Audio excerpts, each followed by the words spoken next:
Olá, seja bem-vindo a mais um estudo da Palavra de Deus. O dia 31 de outubro de 1517 ficou marcado nos anais da história como o início da Reforma Protestante. Isso porque, naquele dia, Martinho Lutero pregou na porta do castelo de Wittenberg as 95 teses contra a venda de indulgências. Afixadas essas teses, os ensinos de Lutero ecoaram por toda a Alemanha e fizeram estremecer as bases de Roma. Hoje, iremos aprender um pouquinho mais sobre essa história.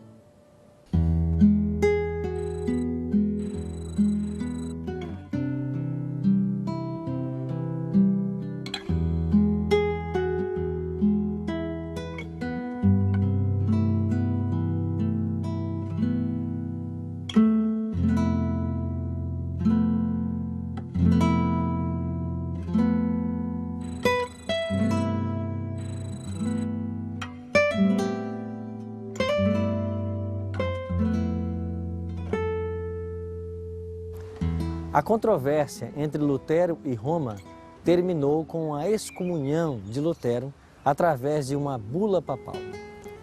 Pastor, o que aconteceu em seguida? A bula proclamada por Leão X foi publicada e chegou oficialmente às mãos de Lutero no dia 10 de outubro de 1520. Obviamente, Lutero discordava com o conteúdo dessa bula. E na manhã do dia 10 de dezembro daquele mesmo ano de 1520, Philippe Melanchthon convidou aos demais professores da Universidade de Wittenberg, bem como aos alunos, para uma queima oficial do documento nesse local onde nós estamos. A lei canônica da Igreja Católica foi queimada, alguns livros, entre eles de Johann Eck, bem como o documento papal, ou seja, a bula, que o próprio Lutero jogou dentro do fogo. Posteriormente, ele foi indagado se ele não fora radical demais com aquela decisão. E ele disse: se o Papa teve coragem de ordenar a queima dos meus livros que expressam o verdadeiro evangelho bíblico, eu creio que não foi um exagero eu queimar também esse documento que ia contra o evangelho.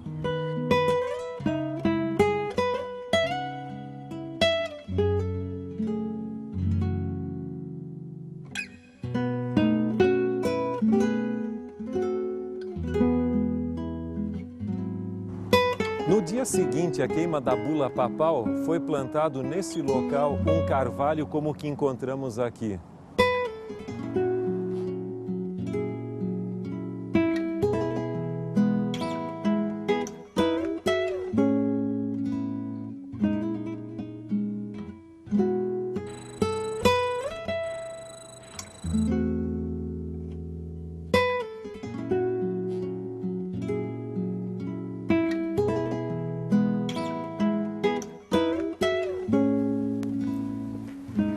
Quando Lutero afixou as 95 teses na porta do castelo da igreja de Wittenberg, houve grande baixa no número de peregrinos que visitavam a igreja na festa de Todos os Santos. Roma foi privada de seus adoradores, de suas ofertas. Isso motivou a publicação de uma nova bula contra Lutero.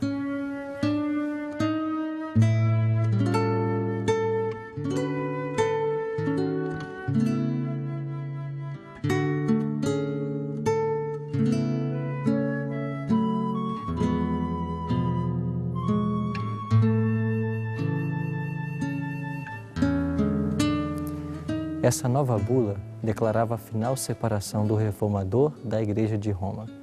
Declarava ser Lutero um amaldiçoado do céu e incluía na condenação a todos que aceitassem sua doutrina.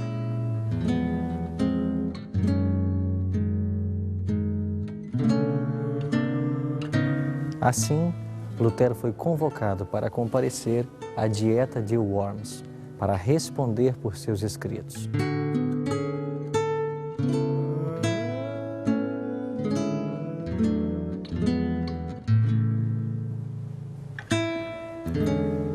Aleandro, tentando evitar a vinda de Lutero para Worms, chegou a afirmar: nos erros de Lutero, há o suficiente para assegurar a queima de 100.000 hereges.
concílio finalmente pediu o comparecimento de Lutero. A viagem seria perigosa. Então Lutero convidou outros 3 amigos, além do representante imperial, para estarem com ele até Worms. Lutero, expressando sua confiança na direção divina para esta viagem, chegou a afirmar: ainda que houvesse em Worms tantos demônios como telhas nas casas, eu lá entraria.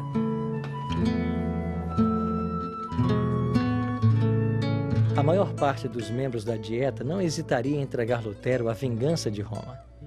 Deus então constrangeu um membro da Dieta a dar uma descrição verdadeira dos efeitos da tirania papal. Com nobre firmeza, o Duque Jorge da Saxônia se levantou naquela assembleia e especificou com terrível precisão os enganos e abominações do papado e seus horrendos resultados. O concílio pediu então o comparecimento do reformador à sua presença. E apesar dos rogos, protestos e ameaças de Aleandro, o imperador firmemente consentiu e Lutero foi intimado a comparecer perante a Dieta. Em nenhum momento Lutero duvidou de que Deus estaria com ele durante a dieta que acontecia aqui em Worms. Pastor, o que aconteceu então com Martim Lutero durante a dieta? Ele foi convocado a dar o seu testemunho diante da dieta. E enquanto ele se encontrava ali, foi-lhe mostrado uma pilha de livros que estavam na sala e indagado a ele: você reconhece esses livros como seus? Ele disse: reconheço. Agora, você está disposto a se retratar do que você escreveu ali? E ele disse: eu não posso dar uma resposta simples sobre isso. Dê-me tempo. E então foi acertado que no dia seguinte ele então falaria sobre essa questão, respondendo à segunda pergunta. Quando ele retornou no dia seguinte, foi-lhe perguntado de novo: você está disposto a se retratar desses livros, do conteúdo que você escreveu? E ele então respondeu que o conteúdo dos livros não era todo o mesmo. O conteúdo podia ser classificado em 3 pontos básicos. Em primeiro lugar, haviam muitos escritos dele que tratavam da questão da fé cristã. E se ele abdicasse daquele conteúdo, ele estaria negando a própria essência do cristianismo. E que muitos outros líderes religiosos, praticamente todos os cristãos, aceitariam aquele segmento dos seus escritos. Em segundo lugar, haviam erros dos papistas e da depravação de emissários papais que ele condenava. Um terceiro ponto era acusações e problemas pessoais de indivíduos que ele também abordava. Ele diz que a própria bula papal também reconhecia e fazia essa distinção. Mas aí ele foi interrompido e ele disse: nós queremos uma resposta clara, ao ponto e sem rodeios. E ele então responde: como você quer uma resposta sem rodeios, eu a darei. Minha consciência está cativa da palavra de Deus e eu não reconheço a autoridade dos papas e concílios, porque eles têm se contradito em várias ocasiões. É muito perigoso para um cristão agir contra a sua consciência. Portanto, eu não quero e não vou me retratar. Aqui eu estou. Deus me ajude. Amém. E o que aconteceu então com Lutero após a sua audiência na dieta? Ele foi aconselhado por Frederico o Sábio a se retirar o mais breve possível. E assim ele o fez. Enquanto passavam pela Floresta Negra da Alemanha, cavaleiros mascarados atacaram o comboio, sequestraram a Lutero e o levaram para um lugar à parte. Lutero achava que aquilo ali seria o seu fim. Mas depois que as 2 carroças haviam já partido, eles se identificaram para Lutero como havendo sido enviados por Frederico o Sábio para levá-lo a um lugar seguro.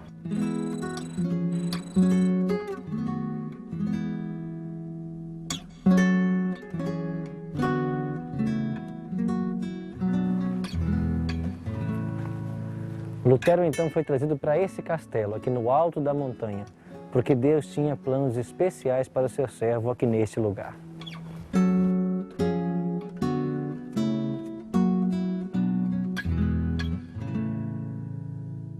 Lutero passou aqui um bom tempo. Aqui, então, ele fez a tradução do Novo Testamento para a língua alemã.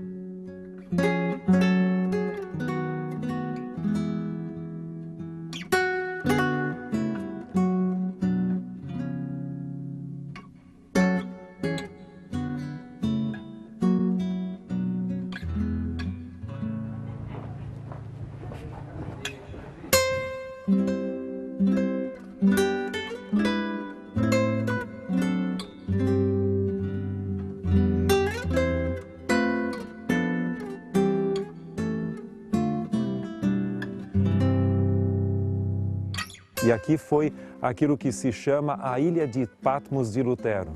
Ele ficou aqui 10 meses.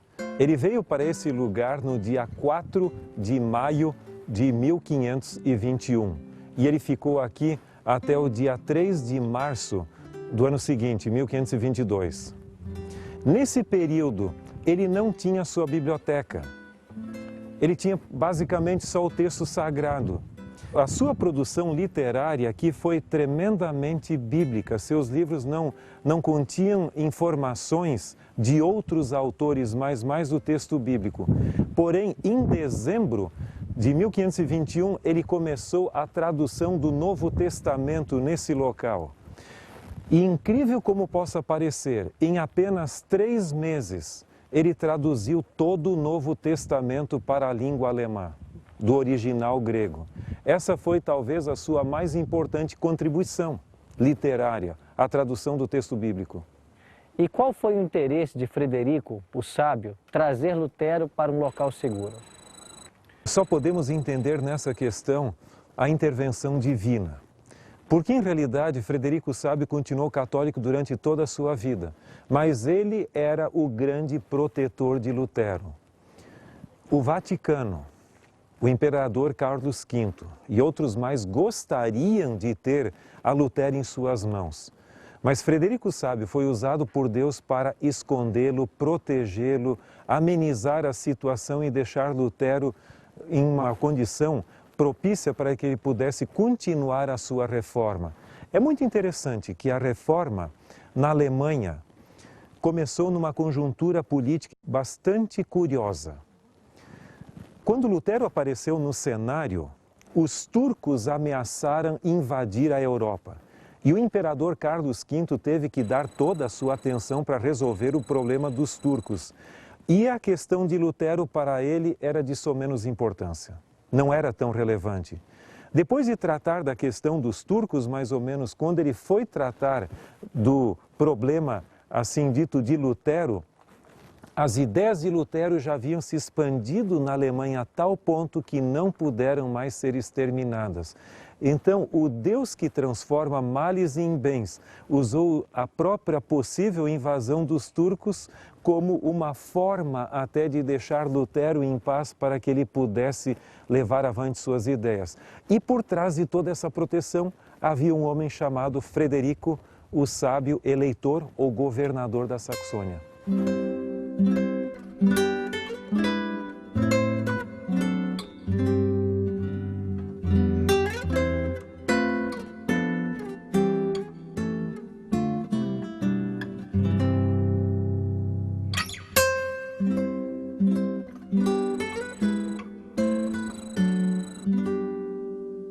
Pastor, foi Lutero o primeiro homem a traduzir a Bíblia para o alemão?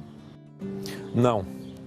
Nós conhecemos pelo menos 18 traduções da Bíblia ao alemão antes de Lutero, sendo 14 ao alto alemão, chamado assim, e mais 4 para o baixo alemão. Essas traduções, algumas delas eram mais conhecidas do que outras, porém Lutero, ao traduzir diretamente do texto grego o Novo Testamento e hebraico, aramaico, o Antigo Testamento, ao longo do tempo, ele foi muito mais fiel e corrigiu vários problemas que ainda existiam na Vulgata Latina.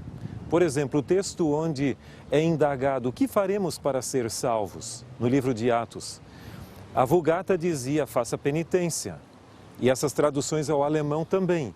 Mas Lutero foi fiel no sentido de dizer, arrepende-se, ou arrependam-se e sereis salvos.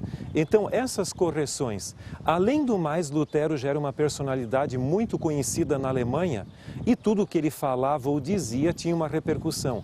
Portanto, por trás da personalidade de Lutero havia uma grande influência. E essa influência ajudou também a difundir a Bíblia traduzida por ele. Pastor, qual a principal contribuição de Lutero para a reforma na Alemanha? É muito difícil responder a sua pergunta porque a contribuição dele foi uma contribuição muito ampla. Por exemplo, houve uma contribuição política no sentido de realmente valorizar a nação alemã. Agora, por outro lado, econômica. Logicamente, a Alemanha estava sendo explorada por Roma e foi uma maneira mais ou menos de romper essa dependência econômica, ou seja, muitos recursos iam para o Vaticano. Literária, a tradução de Lutero contribuiu para fixar o alto alemão da Saxônia como a língua oficial da nação. E há outros aspectos. Agora, sem dúvida, a contribuição religiosa foi a mais relevante de todas. Diferente dos demais reformadores que eram humanistas, Lutero tinha uma ênfase muito interessante.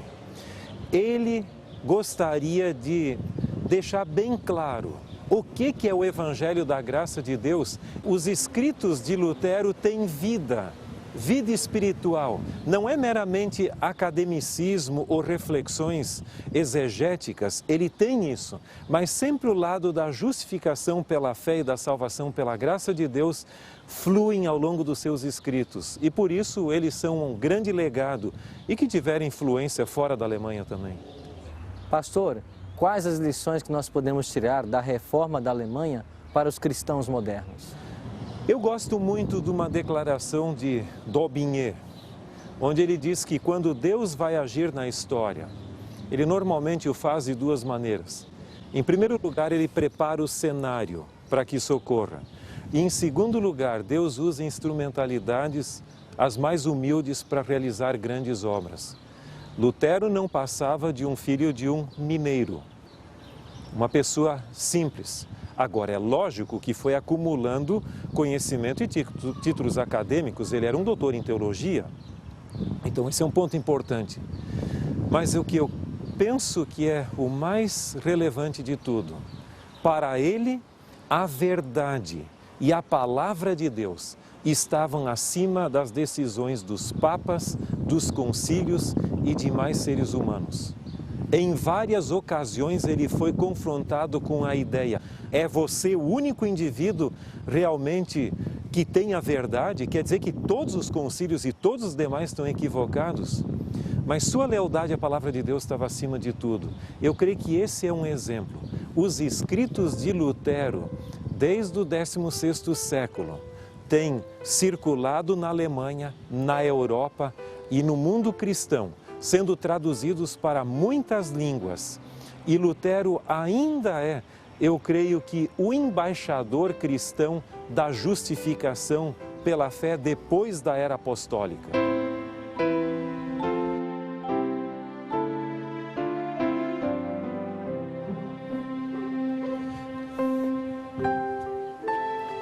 Nós temos aqui uma sequência muito bonita de monumentos de pessoas que contribuíram de alguma forma para a reforma do 16º século.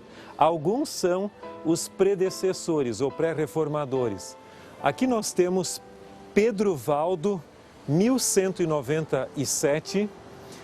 Ele não foi o fundador dos valdenses, mas foi um dos mais importantes líderes valdenses no Piemonte da Itália.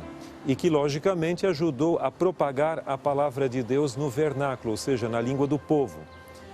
A seguir aparece aqui João Wycliffe, e ele foi o grande reformador na Inglaterra, principalmente na Universidade de Oxford e depois também no interior daquele país. E ele rompeu com a soberania de Roma sobre os demais segmentos do cristianismo, enaltecendo a autoridade da palavra de Deus. A seguir, nós temos também aqui João Hus, de Praga. Foi um indivíduo que contribuiu decisivamente para os fundamentos da Reforma na então Boêmia. Tanto é que Lutero foi acusado de ser um seguidor tanto de Wycliffe quanto de Hus, sendo ele considerado o Hus da Saxônia, Lutero. Mas ele contribuiu muito no sentido de colocar a Bíblia acima da autoridade dos papas e concílios. Depois nós temos aqui também um reformador italiano, Savonarola, 1498. E acima deles, logicamente, o monumento de Lutero, que foi praticamente a culminância de todo esse processo de rompimento com a autoridade do papado, da igreja, dos concílios ali, de tal maneira que a Bíblia pudesse ser libertada para ela falar ao povo de maneira clara. Tanto é que Lutero, ele cria no que se chama o sacerdócio universal dos crentes, que significam duas coisas. Em primeiro lugar, que o crente pode buscar perdão diretamente de Deus, e em segundo lugar, ele também pode pregar o evangelho a outros. Não significa que todos os crentes agora vão se tornar pastores, não, porque ele mantinha os dons do Espírito e também as funções eclesiásticas, mas significavam essas duas coisas. Temos depois apoiadores da própria Reforma. Aqui nós encontramos um monumento em homenagem ao famoso Frederico Sábio, eleitor ou governador da Saxônia. Poucas pessoas apoiaram mais a Lutero politicamente do que este homem. Do outro lado, nós encontramos outro indivíduo também que ofereceu apoio político. É Filipe, o Landgrave de Hessen, também importante no contexto da Reforma. Depois, ao fundo, nós encontramos talvez o mais íntimo amigo e apoiador da Reforma, Philippe Melanchthon, que esteve ao lado de Lutero nos momentos mais decisivos da Reforma. E ele tinha uma característica, ele era um moderador. Enquanto Lutero era mais impulsivo e agressivo e às vezes tinha dificuldade de se controlar, Melanchthon era mais moderador e conselheiro, dizendo: Lutero, acalma um pouco, né? Mas deu uma contribuição muito grande no sentido dos seus escritos ajudar a consolidar a teologia luterana. E por último nós temos ali outro que nos interessa, que é Johannes Reuchlin, de Ingolstadt, e ele contribuiu no sentido do texto, da publicação do texto hebraico e aramaico do Antigo Testamento. Assim como Lutero usou também o Novo Testamento grego, publicado por Erasmo de Roterdã. E ele valeu-se também do Antigo Testamento, e esse homem deu uma contribuição significativa nesse sentido.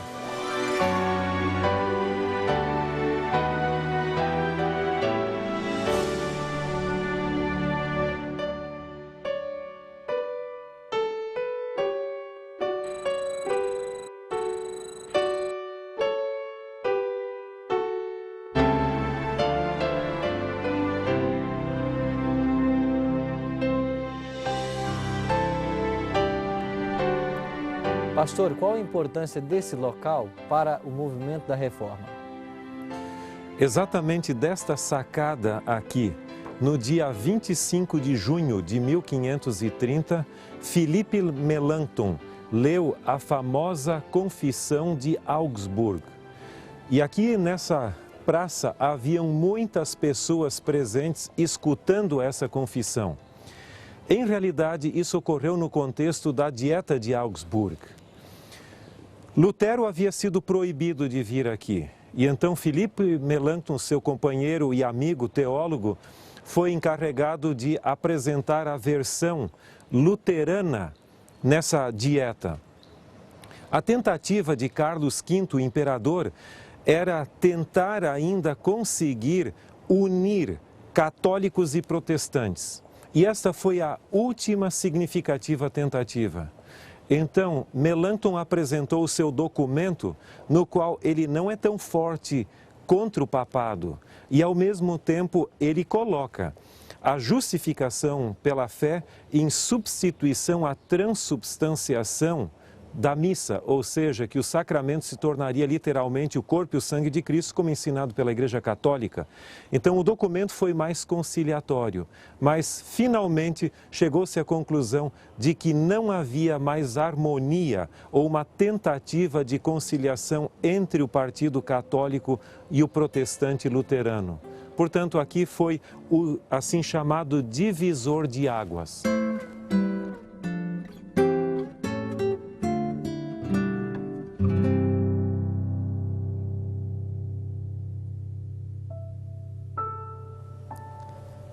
Nosso Senhor Jesus Cristo, falando sobre a grande perseguição que enfrentaria seus discípulos, predisse que se aqueles dias não fossem abreviados, nenhuma carne se salvaria.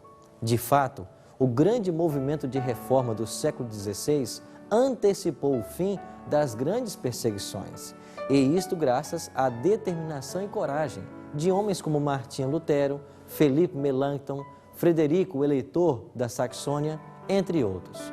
Por isso, gostaria de convidar você agora a tomar uma importante decisão. A minha decisão é: após compreender a maneira extraordinária que Deus conduziu a reforma na Alemanha e como preservou a liberdade religiosa através do testemunho de homens fiéis, desejo fazer uso deste direito e ser leal a Deus e à sua palavra todos os dias da minha vida.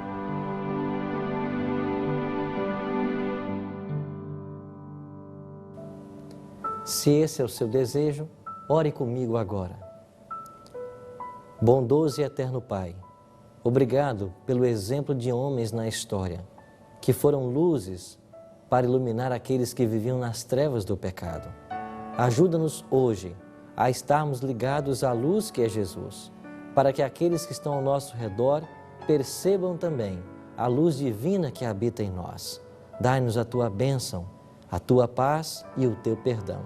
Te oramos em nome de Jesus. Amém.